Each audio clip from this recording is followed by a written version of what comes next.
మోకాలి గాయం నుంచి కోలుకుంటున్న భారత మహిళా స్టార్ షట్లర్ పివి సింధు వచ్చే నెలలో జరిగే ఆసియా టీమ్ బ్యాడ్మింటన్ ఛాంపియన్షిప్తో పునరాగమనం చేయనుంది.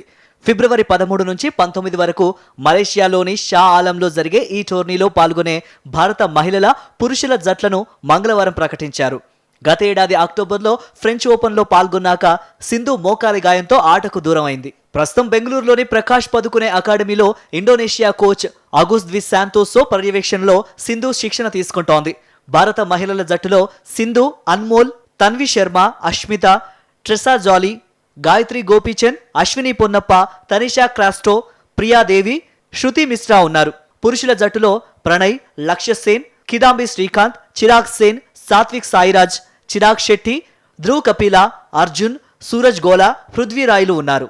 మోకాలి గాయం నుంచి కోలుకుంటున్న భారత మహిళా స్టార్ షట్లర్ పివి సింధు వచ్చే నెలలో జరిగే ఆసియా టీమ్ బ్యాడ్మింటన్ ఛాంపియన్షిప్తో పునరాగమనం చేయనుంది.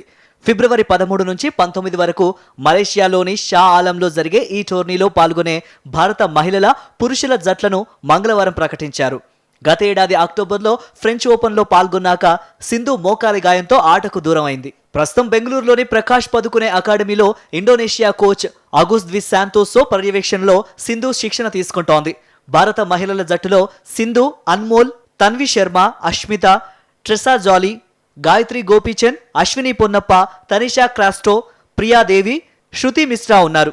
పురుషుల జట్టులో ప్రణయ్, లక్ష్య సేన్, కిదాంబి శ్రీకాంత్, చిరాగ్ సేన్, సాత్విక్ సాయిరాజ్, చిరాగ్ శెట్టి, ధ్రువ్ కపిల, అర్జున్, సూరజ్ గోలా, పృథ్వీరాయ్లు ఉన్నారు.